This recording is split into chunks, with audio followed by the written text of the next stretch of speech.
Today I'm going to tie the Cutthroat Goby, a very proven pattern that works very well for sea trouts, sea run brown trouts. But I imagine that this would be great in rivers as well, where there are small sculpins and stuff like that.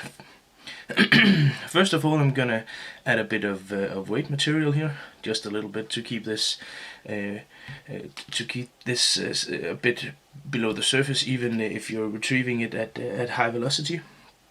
It's a pretty basic pattern, which works fairly well. We're gonna use some grizzly marabou, some whiting coq de lion in dark Prado, some dubbing, and of course some fleshabou dubbing in red and in pearl. The fleshabou dubbing is really the trick for this fly. So first of all, I'm gonna take some grizzly marabou feathers. These are gonna be the tail of this small fly. Grizzly marabou is a nice material for tails and stuff like that on flies like this. What is one of the strong suits about this fly is it actually it's a very good goby imitation, but also this is just one of those flies that basically just imitates a lot of stuff all at once. This is a goby imitation, but it's just one of those flies that looks like food. So if you're retrieving this at a fairly high pace, this could actually pass as a shrimp or a small crustacean, something like that. It could also pass for any other type of small fish, and this is I think one of the reasons why there is some patterns that just continues to prove themselves times and times again, and that is a lot of the times because these in general can look. It doesn't look like this just one thing, but looks like a lot of different things. So and this is no exception to that rule. So a small tail here.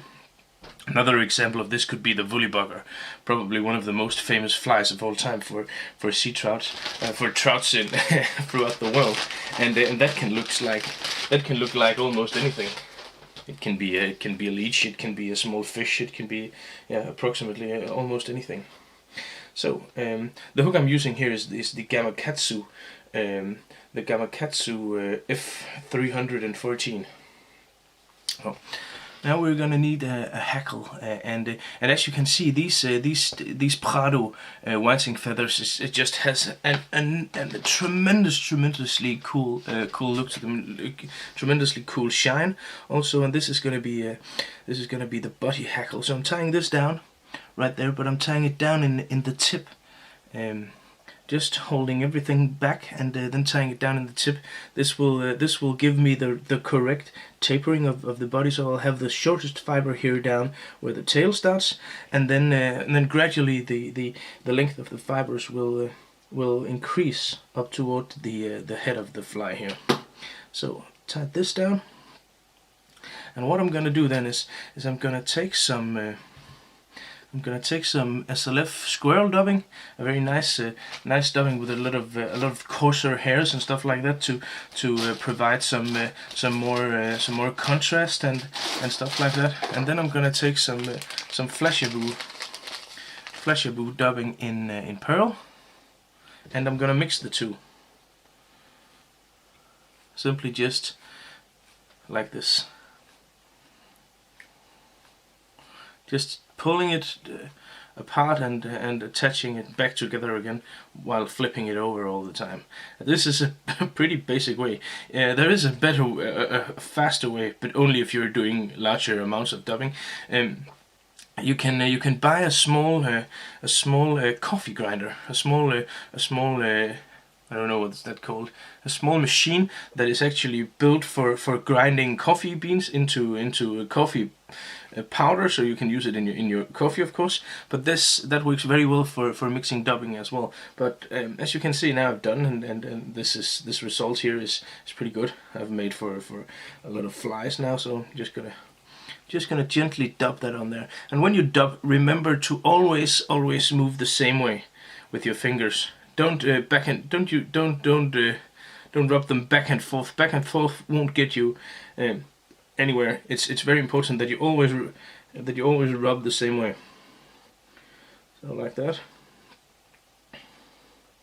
Just gonna make sure that this body here is tapering, as you can see here, is tapering, so it has it kind of becomes thicker and thicker towards the head, like so.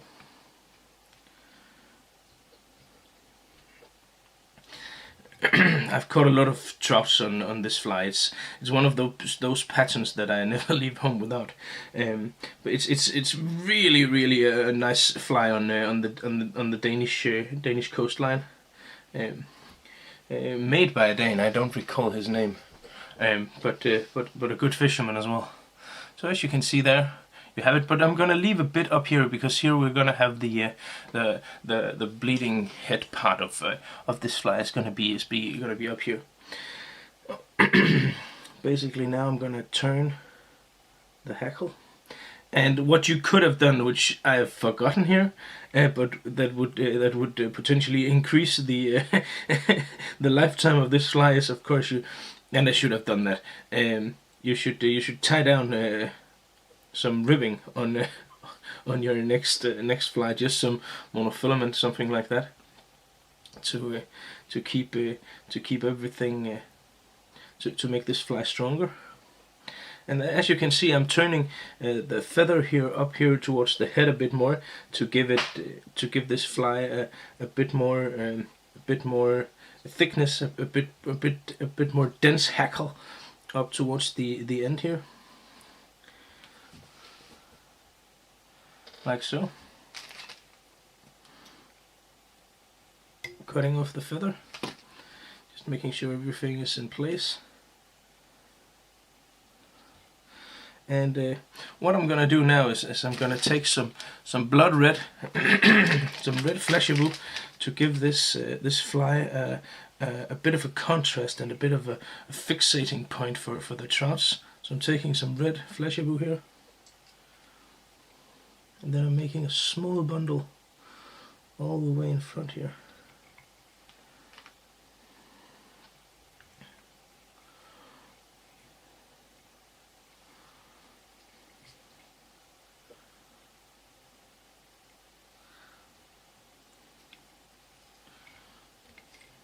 Making my whip finish.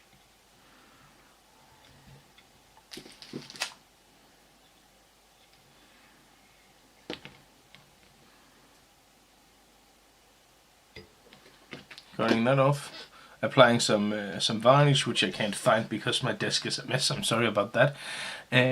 But basically, there you have it. What I'm gonna do now is just to pull out some of the dubbing using my dubbing brush here to make this a bit more translucent and a bit more lifelike in the water. Transparency is a great thing for flies, and something that is important, I think, very much, because if you look at any of the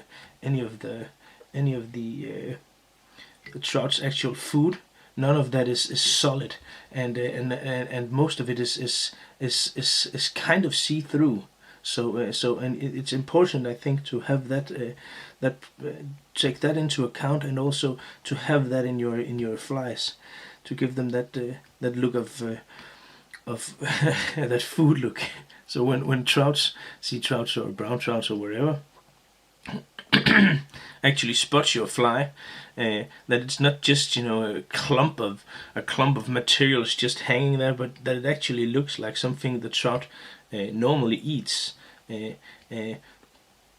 It's not perhaps necessary to be a completely true imitation of something, but what's important is that actually it has this translucence effect, and that it looks like food, and well, this one does. The Cutthroat Goby, very nice pattern. Well, thank you for watching and tuning in. That's all for now. Bye.